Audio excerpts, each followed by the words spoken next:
You need to hear this, because you're being bombarded right now with these really over-the-top accusations against the president, that he's got blood on his hands, that his denial and delay has cost lives, and that basically he took no action until it was too late. The question is any of this true? All right, let's start back in January. January 15th, the first patient with coronavirus enters the United States from Wuhan. That was also the same day that these impeachment pens were being handed out. But luckily, the administration was on top of it. A couple of days later, January 17th, they were already implementing screenings at San Francisco, Los Angeles, and New York airports for flights coming in from Wuhan.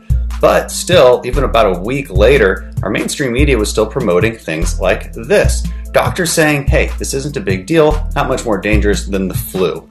Nevertheless, President Trump did implement that travel restriction on January 31st, even though things like the World Health Organization were saying no need to limit trade and movement. And they largely criticized President Trump's travel restrictions. Same day, January 31st, that Nancy Pelosi proposed the No Ban Act, which would actually stop President Trump from implementing the life-saving travel restrictions that he did implement. So was everybody else really sounding the alarm at this point in time? No, of course not.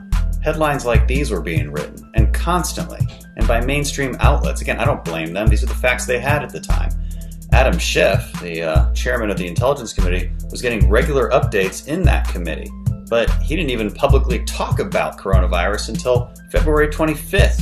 And let's not forget that President Trump did talk about the coronavirus in the State of the Union on February 4th. What happened to that State of the Union? That happened. So fast forward a couple of weeks when the president actually asked Congress for supplemental funding to combat the virus, $2.5 billion. What did Nancy Pelosi do? Instead of putting that money on the House floor to be voted on, she put a bill to ban flavored tobacco.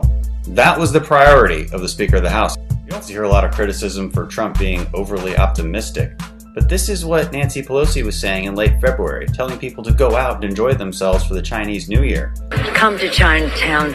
Here we are. Same with Bill de Blasio in New York City. I want to be clear, I'm not blaming them either. We all have the same set of facts. Even around the world, places like Italy and Spain and Iran, their cases didn't start to spike until early March. And even they didn't lock down. Italy didn't lock down until March 10th. Spain didn't lock down until March 14th. Iran, not until April 4th. Places like Sweden didn't lock down at all. As these countries locked down, were we just doing nothing? No, of course not. President Trump implemented travel restrictions from Europe on March 12th. And what did the media say? All of that.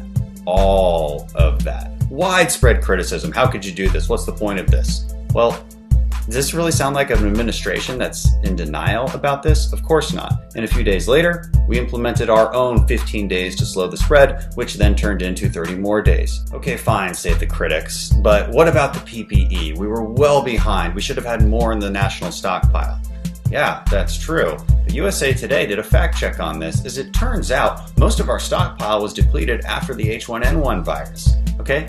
And the Obama administration never replenished it. That's the truth. Am I blaming them? No, not really. They don't have a crystal ball. What about the testing? We were behind on that. And that's President Trump's fault, right? Well, no, not so simple. Early on, the CDC started to develop a test, but China refused to give them actual samples of the virus, so it was harder to make a test. And also, they didn't do a great job of it. Also, long-standing FDA regulations prevented our private industry from actually developing tests. The Trump administration reversed those regulations that had been around for well over a decade. This is the main point here.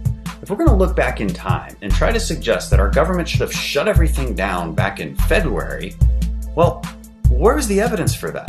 We were really going to shut things down when our cases hadn't really started to increase? When it barely started to increase in places like Italy or Iran? Of course not. They didn't shut things down till way later. Do you really think that we should have lost tens of millions more of jobs and livelihoods based on almost no evidence at the time? Is that really a reasonable expectation? Is that really a reasonable accusation? No, I don't think so. Listen, I don't want to blame Democrats for this at all. I don't think we should. I don't think there's a lot of people to blame for this, except for China, of course. It would be time for all of us to give each other a little bit of grace and understand that at the local, state, and federal level, everybody is doing their best to fight the pandemic. And we're going to need to stop the dishonest finger pointing as we move into the next phase, where we figure out how to reopen our economy and fight the pandemic alongside that. Thanks for listening.